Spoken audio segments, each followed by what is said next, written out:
저는 오늘 디모데후서 2장 1절에서 6절까지의 말씀을 가지고 성도다움 이와 같은 제목으로 하나님의 말씀을 증거하도록 하겠습니다. 제가 얼마 전부터 감동을 주는 영화가 있다고 해서 관심을 가진 적이 있습니다. 혹시 여러분들도 들으셨을지 모르지만 이 교회 오빠라고 하는 영화가 예수 믿는 사람들뿐만 아니라 불신자들에게도 큰 감동을 주고 있다라고 하는 소식을 듣고 제가 어떻게 하면 그 영화를 볼 수 있을까 시간을 내려고 했는데 제가 시간을 내지 못하고 그 영화를 보지 못했습니다. 근데 제가 이번 주에 어느 신문을 이렇게 보는데 그 교회 오빠라고 하는 영화가 많은 사람들에게 잔잔한 감동을 줘서 10만 관객 이상을 동원했다는 것입니다. 홍보를 크게 하지 않는 영화가 그 정도까지 관객을 동원하는 일은 큰 일이다. 이렇게 신문에서 평가했습니다. 그 교회 오빠의 영화에 나오는 주인공은 이관희 집사입니다. 이 이관희 집사가 결혼을 한 지 3년 만에 첫 딸을 얻어요. 첫 딸을 얻고 너무 기뻐했는데 아내와 아이가 산후조리에서 나오는 그날 당일날 자신은 대장암 4기에 걸렸다는 진단을 받습니다. 그런데 그것으로 인하여 모든 것이 끝나면 좋을 텐데 얼마 있다가 자신이 가장 사랑하고 존경하는 어머님이 갑자기 돌아가시고 그리고 또 얼마 있다가 자신의 아내도 혈액암 4기가 발견되었습니다. 고난의 연속이었습니다. 그런데 그럼에도 불구하고 이 이관희 집사는 삶과 죽음의 경계에서도 절망하거나 좌절하지 않았습니다. 고난 중에서도 감사가 넘쳤고 투병 중에서도 믿음을 잃어버리지 않으려고 노력을 합니다. 그는 첫 번째 감사하는 것이 제가 간증을 들어보니까요. 하나님 앞에서 자신이 비록 고난과 환난의 연속이었지만 하나님의 자녀로서 온전한 삶을 살기 위해서 노력을 한다. 이렇게 고백을 합니다. 그러나 결국 지난해 9월 16일 날 자신의 40번째 생일에 하나님의 품에 안겼습니다. 좀 더 살았으면 좋았을 텐데 결국 숨을 거두고 말죠. 제가 이 이야기를 듣고 여러 가지 동영상이나 여러 가지 자료를 찾아봤습니다. 그러다가 제가 동영상 하나를 발견했는데 이 동영상을 보면서 얼마나 큰 은혜를 받았는지 몰라요. 여러분들도 한번 보시기를 바랍니다. 한번 같이 동영상을 보도록 하죠. 앞에 불 좀 꺼주시고요. 제가 이분과 관련된 책을 읽고 이 동영상을 보면서 느꼈던 것이 성도다움이라고 하는 단어였습니다. 그래서 제가 이번 주 설교를 성도다움이라고 지은 이유가 여기 있는 것입니다. 정말 하나님께서 말씀하시고 우리에게 요구하시는 그 성도다운 모습을 끝까지 지키고 그 모습을 가지고 살다가 주님 품으로 갔구나. 이런 마음이 들어서 제가 큰 감동을 받았습니다. 제가 주책맞게 이 동영상을 보면서 얼마나 울었는지 몰라요. 제가 얼마나 눈물이 없는 사람인데 엄청 울었습니다. 왜냐하면 제가 자녀를 둔 또 아버지이기 때문에 또 아내 또 남편이기 때문에 이 죽어가면서 그 마음속에 얼마나 염려와 걱정이 많았겠는가라는 생각을 했습니다. 이게 그분의 일생을 이렇게 보니까요. 아무리 고통과 어려움이 있어도 원망하지 않고 불평하지 않고 감사하면서 죽어가는 그 순간까지도 예수 그리스도의 마음을 가지고 살았다라는 평가를 내립니다. 이것이 성도다운 성도의 모습인 거죠. 명품과 짝퉁을 구별하는 일은 우리는 쉽지 않습니다. 전문가가 아니면 여러분 명품과 짝퉁을 구별하지 못해요. 그러나 전문가는 정확하게 명품과 짝퉁을 구별해냅니다. 죄송한 말씀입니다만 또 제가 교만한 말이 아니라 목회자인 저도 어느 정도는 정말로 성도다운 삶을 살아가는 성도인지 아니면 성도다운 흉내를 내는 성도인지를 구별해낼 수가 있습니다. 교만한 게 아니거든요. 근데 여러분 하물며 하늘에 계신 하나님의 눈을 속일 수 있겠습니까? 하나님은 반드시 성도인지 아닌지를 분명히 아셔야 돼요. 하나님은 반드시 이 땅에서 성도다운 삶을 살아가는 진실된 성도와 교회는 다녔지만 성도가 아닌 삶을 살았던 사람의 삶을 분명히 구별해내시고 마지막 때 그들의 성도의 삶을 통해서 상급도 주시고 그렇지 못한 자들에게 심판과 징계도 하신다는 것입니다. 제가 누누이 강조하지만 육신을 입고 이 땅에 태어난 이상 가장 중요한 것은 우리가 그리스도의 보혈의 은혜와 능력으로 구원을 얻는 것입니다.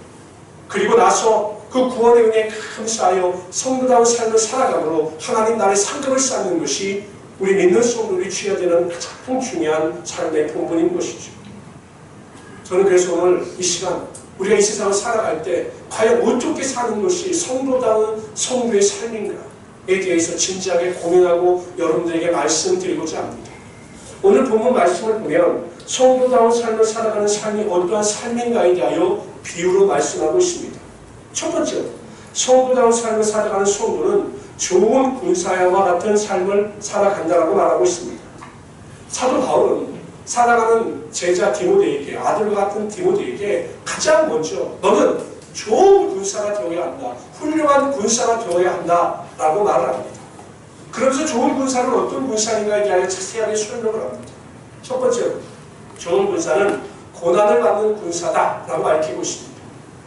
여러분, 사명이 큰 병사일수록 또한 위험한 사명을 감당해내는 병사일수록 그들이 받는 훈련의 강도는 우리가 상상하는 것 이상입니다. 우리 교회에도 굉장히 어려운 부대를 나온 성도들이 있어요. 우리 두영 형제가 해병대 출신이죠.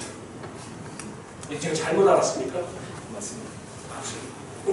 우리 두영 형제가 저렇게 보여도 해병대 출신이죠.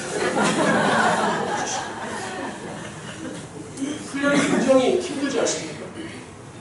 두영 형제 같은 경우는 감당, 보통 해병대 수색대나 특전사 수색대들은 천리 행군하더라고요.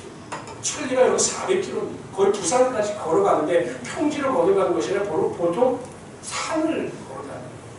저는 병사로 근무할 때 40km 행군했거든요. 그것도 정말 힘이 들어요.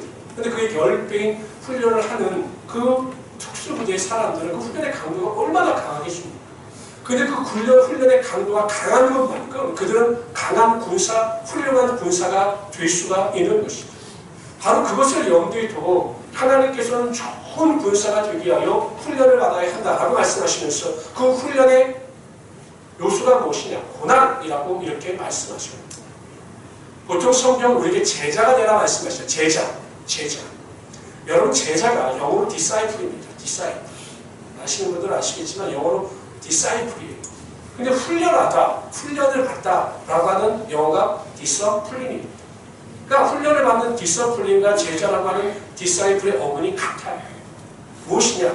하나님의 훌륭한 제자는 훌륭한 훈련을 통해서 만들어진다는 것이에요. 훈련이 없는 병사, 뛰어난 제자는 결코 만들어지지 않는다는 것입니다. 그러므로 우리 성도님들은 강하고 온전한 하나님의 군사가 되기 위해서는 고난을 마다하지 않아야 하며 그 고난 가운데 기뻐하며 그 고난을 넉넉히 이길 수 있어야 한다는 것입니다. 성경에 나타나고 있는 신앙의 위대한 인물들을 보면 하나같이 고난의 광야를 건넜습니다. 요셉이 그랬죠. 모세가 그랬죠. 다윗도 그랬습니다. 고난을 경험하지 아니한 하나님의 위대한 인물들은 없습니다. 하나님은 하나님께서 쓰시고자 하는 하나님의 위대한 인물들을 반드시 고난의 광야를 지나가게 하셨고 그 고난의 광야를 통해서 그들에게 하나님의 은혜와 능력이 나타나게 하여 주신 것입니다. 우리 성도들도 마찬가지예요. 여러분. 인생을 살다 보면 우리는 편안하게 살고 안전한 삶에 살기를 원하지만 하나님은 반드시 여러분들에게 고난과 환난을 통해서 하나님의 더 큰 영광과 축복을 이루어 가신다는 사실입니다. 제가 제 주변에도 보면 아무 이유 없는데 병으로 인하여 고난을 당하는 분들이 있습니다. 아까 그 이관희 집사처럼 아무 이유도 없는데 그 암이라든지 여러 가지 질병으로 인하여 고난을 당하는 자들이 있습니다. 가정에 고난이 있는 자들도 굉장히 많아요. 여러 가지 문제로 인하여 갈등을 겪습니다. 그래서 그 가정의 문제로 인하여 상처를 받기도 하고 아픔 가운데 살아가기도 합니다. 어떤 사람은 직장의 문제로 인하여 고난의 강을 건너야 할 때도 있습니다. 인간은 다양하지만 다양한 방법으로 고난을 경험하게 되어 있어요. 그런데 놀라운 사실은 하나님은 반드시 이 고난을 통해서 성도가 다듬어지고 성숙되어지면 성도다운 삶의 모습을 보이게 되면 고난이 변화의 축복이 되는 하나님의 영광이 반드시 나타나게 하여 주신다는 사실입니다. 원망하고 불평하지 아니하며 감사함으로 고난을 넉넉히 이기는 자들에게 하나님께서는 그들을 귀히 여기시며 그들의 삶에 하나님의 축복이 임하게 하여 주시는 거죠. 봅시다. 다 같이 읽어봅시다. 고린도후서 4장 17절입니다. 시작. 지극히 크고 영원한 영광이 중요한 것을 이루게. 우리의 환난은 경한 것이에요. 우리가 당할 때는 힘들고 어려운 것 같지만 성경은 그 환난을 경한 것이다, 가벼운 것이다 라고 이야기해요. 무엇에 비교하느냐? 우리가 받을 영광에 비교하면 우리가 지금 당하고 있는 고난은 아무것도 아니라는 것입니다. 물론 우리가 고난을 당할 때 너무 힘이 들죠. 너무 고통스럽습니다. 그러나 우리가 그 고난을 이기고 고난 가운데 하나님의 영광을 드러내게 되면 우리가 받을 영광과 비교할 때 이 고난은 아무것도 아니라는 사실이죠. 우리 모든 성도님들은 지금 어떤 상황 가운데 어떤 고난과 환난과 어려움과 문제를 당하고 있다 할지라도 하나님께서 고난이 변화되어 영광이 되는 축복이 나의 삶에 임할 것을 믿고 감사함으로 성도다운 삶의 모습을 가지고 살아갈 수 있는 우리 성도들이 되시기를 주님의 이름으로 축원합니다. 두 번째로 좋은 군사는 자기 생활에 얽매이지 않고 병사로 모집한 자를 기쁘시게 하는 자라고 하였습니다. 자기 생활에 얽매이지 않는다라고 하는 것은 하나님의 일보다 자기 일을 먼저 생각하거나 자기 일을 먼저 행하여 나가는 것, 이것을 않는 것을 의미하는 것이죠. 여러분 군대를 가보시면 군대는 제가 보기엔 군대 생활은 훈련도 힘든 게 아니고요. 제가 보면 별로 힘든 게 없어요. 근데 뭐가 제일 힘드냐? 자유가 억압되고 사생활이 없는 게 제일 힘들거든요. 그러니까 군사로서의 존재 이런 목적은 조국을 위해서 존재한, 항상 저는 그렇게 교육을 받았습니다. 자기 사생활이 없고 자신의 사익이 아니라 항상 국가를 위해서, 국익을 위해서 자신의 생명을 바친, 항상 이것을 제가 교육을 받았습니다. 예수를 믿고 하나님의 자녀가 되어 구원을 받은 성도들은 하나님의 자녀로서 자기의 일이나 자기의 유익을 먼저 굳이 아니하고 하나님의 영광과 하나님의 기쁨을 위하여 살아가야 한다는 사실입니다. 이게 참 쉽진 않아요. 나의 유익과 나의 이익을 먼저 포기하고 하나님을 위하여 살아간다는 건 이거 쉽지 않습니다. 그러나 그렇게 살아가는 것이 하나님의 뜻이고 그렇게 살 때 하나님의 영광이 반드시 나타나게 되는 것입니다. 제가 부평에서 사역을 할 때요, 유초동, 그러니까 초등학교 1학년부터 6학년 아이들을 제가 가르쳤어요. 율동단에서. 그런데 초등학교 1학년 아이 중에 하나가 흔히 마음을 안 들어요. 제가 설교할 때면 모세, 그럼 얘는 다윗, 그러고 항상 분위기를 흐트러뜨리게 이는 거죠. 아, 이거 안 되겠다 싶어 제가 하루는 불러서 혼을 냈어요. 넌 왜 그러니? 왜 하나님의 예배를 그렇게 거룩하게 생각하지 않니? 뭐 어떤 분들은 그러겠죠. 아이, 목사님, 초등학교 1학년짜리가 뭘 한다고 괴롭을 내요? 아니에요, 여러분. 제가 아이를 키워보니까 2살만 돼도 뭐가 옳은 건지 아닌지를 알아요. 그것들이 모른 척할 뿐이지, 제가 보면 이 2살만 돼도 다 알아요. 초등학교 아이를 제가 잘 가지고 훈육했어요. 그런데 다음 주에 그 아이의 어머님이 저를 찾아온 겁니다. 이 아이의 어머님은 유치원부 교사였거든요. 교사를 관두시겠다는 거예요. 왜 교사를 관두시겠냐고 물어봤더니 제가 자신의 아들을 혼낸 것이 너무 기분이 나쁘다는 거예요. 그래서 교사를 관두겠다 이렇게 말씀을 하시더라고요. 제가 곰곰이 생각하다 웬만하면 이렇게 제가 말릴 텐데 안 말렸어요. 왜냐하면 그 정도의 자질과 소양을 가진 분들이 아이를 가르친다는 것은 오히려 해가 된다고 생각했기 때문에 제가 권면하지 않았습니다. 그렇게 하시라고 말씀을 드린 다음 제 위에 있는 그 대교우장 목사에게 이야기를 했습니다. 이래서 이 선생님이 관두려고 하니 그렇게 아십시오. 근데 그분이 그러더라고요. 이분은 교구에서도 그런다. 그냥 무슨 일만 생기면 자신에게 기분 나쁜 말만 있으면 그만두겠다는 나라에서 별명이 그만두 집사라는 거예요. 결국 여러분 이분이 모든 봉사도 내려놓고 교회도 관뒀습니다. 교회도 옮기겠다고 나중에 오니까 신앙생활도 제대로 하지 않는다. 이런 소식을 제가 들었습니다. 여러분 내 감정도 중요하죠. 내 사생활도 중요합니다. 그러나 하나님의 자녀에게 있어 하나님의 일보다 하나님을 기쁘시게 하는 일보다 더 중요한 일은 없어요. 그런 온전한 믿음을 가지고 살아가게 될 때 성다운 모습 가운데 하나님의 은혜와 능력이 반드시 나타나게 되는 것이죠. 제가 목회를 할 수 있는 근거가 여기 있습니다. 제가 솔직히 오전에 여쭤봤다가는 답이 엉뚱한 답이 나와서 제가 순간적으로 당황을 해서 설교를 갖고 왔는데 한번 여쭤보죠. 여러분 성도님들 중에 저를 기쁘시게 하는 성도님들이 많을까요? 저를 슬프게 하는 성도님들이 많을까요? 다시요. 성도님들 중에 저를 매일 기쁘게 하시는 성도님들이 많을까요? 저를 힘들게 하고 저에게 슬프게 하는 성도들이 많을까요? 기쁘게 하는 성도님들이 많다. 손 들어보십시오. 내십시오. 슬프고 힘들게 하는 성도들이 많다. 손 들어보십시오. 나는 이래도 좋고 저래도 좋다. 제가 원래 설교를 쓸 때는 힘들게 하는 성도가 많다 했어요. 근데 9시에는 모두가 다 기쁘게 하는 성도님들이 많습니다가 나와서 제가 설교 내용을 바꿔보냈어요. 솔직히 저희 교회는 저를 기쁘게 하는 성도들이 많죠. 근데 어떤 성도님이 저희가 가끔 이렇게 말씀을 하셔요. 목사님, 저는 어느 집사님 때문에 힘들어서 교회 다니는 것이 너무 힘들어요. 이 말씀을 할 때 저는 가끔 속으로 생각합니다. 집사님, 나는 그런 분들이 가끔 20명이 넘기도 많아요. 그런 말을 속으로 할 때가 있어요. 여러분, 아무리 목회자가, 여러분이 그렇게 말씀하셔요. 목사님이기 때문에 그렇게 하셔야 합니다. 말씀을 하시죠. 여러분, 목회자도 사람이거든요. 목회자도 감정이 있거든요. 왜 좋은 사람이 있고 싫은 사람이 없겠습니까? 여러분들 어떠세요? 식당이나 교회에서 내가 정말 좋아하지 않는 사람을 만나면 마음이 어떻습니까? 딱 좋아하지 않는 사람 딱 눈이 마주쳤을 때 어떠셔요? 순간적으로 피하십니까? 아는 척하고 기뻐하십니까? 제가 뭐 대부분 피하시더라고요. 피하십니다.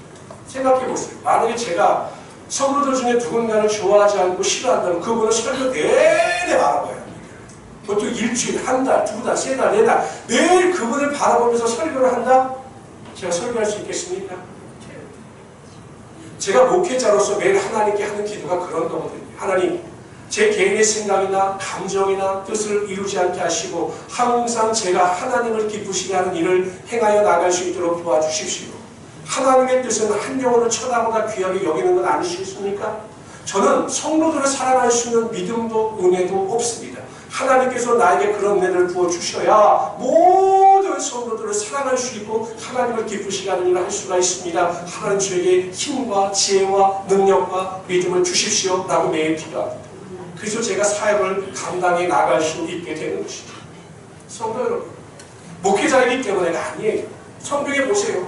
하나님께서는 그 비유를 통해서 5달란트, 2달란트, 1달란트를 주셔요. 물론 저는 5달란트를 맡은 자일 수 있겠죠. 그러나 여러분들도 2달란트를 맡은 자인 겁니다. 그렇기 때문에 내 생각이나 감정이나 유익을 먼저 생각하지 아니하고 항상 하나님의 영광을 위하여 하나님을 기쁘시게 하는 일에 최선을 다하며 나갈 때 하나님께서는 그 성도다운 모습을 보시고 여러분의 삶에 하나님의 축복과 하나님의 은혜와 하나님의 능력이 반드시 나타나게 하여 주실 것입니다. 그래서 저는 모든 성도님들이 항상 고하든지 떠나든지 먹든지 마시든지 하나님을 기쁘시게 하고 하나님께 영광을 돌릴 수 있는 하나님의 귀한 성도들이 되시기를 주님의 이름으로 축원합니다. 두 번째로요. 성도다운 삶을 살아가는 성도는 운동 경기를 하는 선수와 같은 삶을 살아갑니다. 그러면서 오늘 본문에 보면 가장 강조하는 것이 관람객이 아니라 구경꾼이 아니라 선수라고 설명을 했어요. 성도들 한 사람 한 사람은 주님의 일에 있어서 청중, 구경하는 자들이 되어서는 안 된다는 것입니다. 항상 선수가 되어 그 경기에 몰두할 수 있어야 하는데 선수를 강조한 이유는 하나입니다. 선수가 경기 규칙, 룰에 따라서 운동 경기를 하듯이 성도들도 반드시 그 규칙, 룰에 따라서 신앙생활을 영위해 나가야 한다는 것이죠. 여러분 제가 이 정도 말씀드리면 다 아시지 않겠습니까? 하나님께서 우리에게 정해 주신 룰이 무엇입니까? 하나님의 말씀입니다. 우리는 어떠하든지 하나님의 말씀대로 살아가야 한다는 것입니다. 하나님의 말씀을 취사, 선택하는 것이 아니라 하나님께서 말씀하신 그대로 그 룰대로 순종하며 살아가게 될 때 하나님께서 그 성도다움을 보시고 여러분의 삶에 하나님의 축복과 하나님의 은혜와 능력이 반드시 나타나게 하여 주신 것입니다. 미국에 가면 미국 사우스 다코타 주에 가면 러시모어라고 하는 유명한 산이 있어요. 여러분들도 아마 매스컴이나 인터넷을 통해서 이것을 봤을 텐데요. 이거 보신 분들 계시죠? 러시모어 산에 가면 이것을 조각해 놓았는데 이 4명의 조각상은 다 대통령입니다. 4명의 대통령의 이름을 혹시 기억하십니까? 첫 번째가 조지 워싱턴. 하긴 솔직히 저도 이번에 설교를 준비하면서 확실히 알았습니다. 두 번째가 3대 대통령인 제퍼슨. 세 번째가 우리가 잘 알고 있는 에브라임 링컨 16대 대통령. 그리고 32대는 가장 젊은 나이에 미국의 대통령이 됐던 루스벨트 대통령입니다. 여러분 그 조지 워싱턴 같은 경우는 초대 대통령으로 취임하는 자리에서 이렇게 이야기했습니다. 성경이 아니면 세계를, 미국을 올바로 다스릴 수 없다. 오직 성경만이 미국을 올바로 다스릴 수 있는 지혜와 능력을 주신다라고 고백했습니다. 제퍼슨 같은 경우는 미국의 독립선언서를 쓴 사람인데요. 선언서를 쓸 때 이렇게 이야기합니다. 미국은 성경을 반석으로 삼아 서 있다. 즉 미국은 성경의 기초 위에 선 국가다. 이렇게 말씀하고 있는 거죠. 에브라임 링컨은 이 세상에서 하나님이 나에게 주신 선물 중에서 가장 귀한 선물이 바로 성경이다. 이렇게 고백을 했습니다. 마지막으로 루스벨트는 생을 바르고 참되게 살기 원한다면 그에게 성경을 주어라. 이렇게 말씀하셨습니다. 결국 보십시오. 미국의 위대한 대통령, 모든 사람들이 인정하는 미국의 위대한 대통령 4명은 성경을 귀히 여기고 성경의 기초 위에 인생을 쌓아가며 성경대로 살 때 하나님께서 그의 삶에 하나님의 축복과 하나님의 은혜와 능력이 나타나게 하여 주신 것입니다. 성경을 꿰뚫고 있는 핵심적인 진리는 한 가지입니다. 하나님의 말씀에 순종하고 하나님의 약속을 믿는 자들에겐 반드시 하나님의 축복이 임하게 하여 주신다는 것입니다. 시편 1편 1절 3절에 보면 이렇게 말씀하십니다. 거기는 사람은 아벨의 길을 쫓지 아니하며 죄인의 길에 서지 아니하며 오만한 자의 자리에 앉지 아니하고 오직 여호와의 율법을 즐거워하여 그 율법을 주야로 묵상하는 자들. 하나님의 말씀을 주야로 묵상하고 그 말씀을 마음판에 새긴 자들에게 어떠한 축복이 일어나느냐. 저는 시냇가의 심기운 나무가 시절을 쫓아 과실을 맺으며 그 잎사귀가 마르지 아니함 같다 라고 말씀하셔요. 항상 하나님의 형통의 축복이 말씀을 사모하는 자들에게는 임하게 되는 것입니다. 뿐만 아니라 요한계시록 1장 3절에 보면 이 예언의 말씀을 읽는 자와 듣는 자들과 그 가운데 기록한 것을 지키는 자들이 복이 있다. 이렇게 말씀하십니다. 우리 모든 성도님들은 하나님의 말씀을 읽고 묵상하고 하나님의 말씀을 가까이 하심으로 그 말씀을 통하여 하나님의 축복을 받는 우리 귀한 성도들이 되시기를 주님의 이름으로 축원합니다. 아멘. 제가 고등학교 다닐 때는요, 지금은 제 아이들을 보니까 한문이라는 걸 배우지 않더라고요. 근데 저는 고등학교 다닐 때 보통 이제 학력고사를 볼 때 16과목을 봤는데 한문을 봤어요. 그래서 한문을 배웠어요. 근데 고등학교 2학년 때 한문 선생님이 저희들에게 이게 가르치면서 이게 아주 중요한 것이다. 너희들은 외워라 하고 해서 제가 외운 한자 중에 아직도 제가 그 마음속에 새기고 있고 큰 영향을 준 한자 그게 있어요. 그게 뭐냐면 금묵자흑하고 근주자청이다. 이게 뭐냐?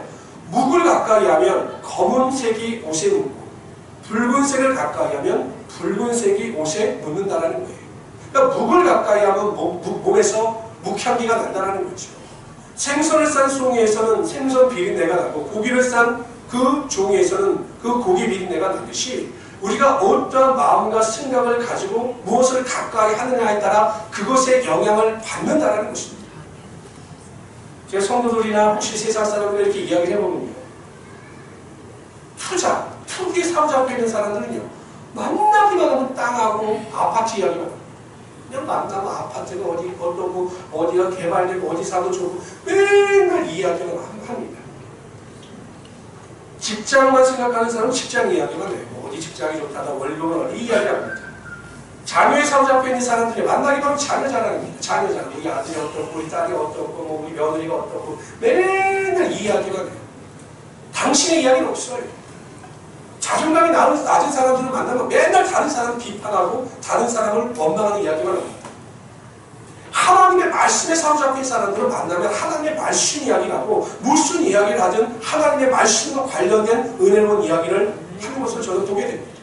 항상 결론이 이래요. 목사님, 내가 너무 힘들고 너무 어렵지만 하나님의 말씀대로 내 안에 모든 것이 합력하여 선을 이룰 것을 믿습니다. 되게 이렇게 대답을 합니다. 근데 하나님의 말씀에 사로잡혀 있지 않은 자들은 항상 결론이 부정적이에요. 목사님 몸도 아프고 일도 안 되고 너무 힘들어요. 죽고 싶어요. 이게 결론입니다. 하나님의 말씀에 사로잡혀서 여러분 그 말씀의 은혜 가운데 순종하고 말씀의 은혜 가운데 살아갈 수 있는 하나님의 귀한 성도를 되시기를 주님의 이름으로 축원합니다. 반드시 하나님의 말씀에 바로 서 있고 하나님의 말씀대로 순종하며 살아가는 자들에게는 하나님께서 복 주고 복 주시며 하나님의 영광이 여러분 삶 가운데 반드시 임하게 하여 주실 것입니다. 아멘. 세 번째로요. 성도다운 삶을 살아가는 성도는 수고하는 농부의 삶을 살아갑니다. 제가 보기에 이 세상에서 가장 부지런한 직업 중에 한 분이 농사를 짓는 분들 같아요. 제가 몇 번 말씀드렸지만 저도 아이들을 위해서 우리 아이들이 초등학교 들어가기 전에 그렇게 농사를 지면 감성이 좋다고 해서 지금 동편마을 있죠? 저 육동에 살면서 동편마을에 무려 주말 농장 5평을 돌아받아가지고 그 5평을 제가 농사를 지었어요. 그 농사 짓다가 그때 제가 살이 엄청 빠졌어요. 왜냐면 여러분 이 농사가요. 왜냐면 열무를 심었다, 뭐 열무를 또 이렇게 해줘서 뭐 솎아내야 된다, 따먹어서 또 밭을 일궈야 되고 또 그걸 하는 게 제가 너무 힘들어요. 2번 다시는 농사를 짓지 않습니다. 그래서 제가 이렇게 TV를 많이 보니까요. 농사를 짓는 분들 중에는 뚱뚱한 분들이 없으시더라고요. 농사를 짓는 부지런히 움직이니까. 그래서 성경도 수고하는 사람 하면 농부를 대표적인 인물로 세우신 것으로 보여요. 근데 수고하는 농부처럼 성도들은 항상 하나님을 위하여 수고하는 일을 마다하지 않는다는 것입니다. 제가 이번 설교를 준비하면서 그런 생각을 해봤어요. 성도님들한테 여쭤봐야 되겠다는 생각을 했어요. 여러분, 일주일이, 하루 24시간 일주일이 168시간이에요. 그렇죠? 이 168시간 중에 여러분들 주님을 위해서 헌신하고 주님을 위해서 사용하실 시간이 얼마나 되십니까? 그러니까 주님을 위해서 봉사하고 주님을 위해서 헌신하고 주님을 위해서 전도하고 주님을 위해서 모든 일을 할 시간이 얼마나 되셔요? 10시간 되십니까? 뭐 제가 여기는 좀 넉넉히 예배 시간도 불러와 드릴게요. 예배 시간도 집어넣으셔서 한번 생각해 보세요. 저도 이렇게 곰곰이 생각해 보니까 정말 주님을 위해서 산다고 하고 주님을 위해서 헌신하고 산다고 하는데 막상 주님을 위해서 산 시간이 별로 없더라고요. 근데 우리 대부분이 이래요. 우리가 주님을 위해서 살아야 하는데 막상 주님을 위해서 산 시간이 별로 없어. 교회도 마찬가지죠. 우리가 교회 와서 헌신하는 봉사하는 일이 또 얼마나 되겠습니까? 별로 없어요. 근데 여러분, 우리는 주님을 위해서 산 시간이 얼마 없고 주님을 위해서 한 일이 얼마 없는데 우리는 자꾸 주님에게 무엇인가를 요구하고 그것을 해주시지 아니하시면 마치 우리에게 큰 것을 잘못하신 것처럼 원망하고 불평하지 않습니까? 자녀들을 양육해보면 그런 말을 하더라고요. 크게 키워놨더니 부모에게 무슨 말을 하냐면 우리 아이들이 그렇다는 게 아니라 엄마 아빠가 나에게 해준 게 뭐가 있어요? 이런 말을 자주 한다고. 이것 때문에 부모가 충격을 받는다는 거죠. 그 마찬가지죠. 우리는 주님께 한 게 아무것도 없어요. 그런데 주님이 나를 위해서 해주신 것이 무엇입니까? 이렇게 원망하고 불평하는 경우가 많이 있습니다.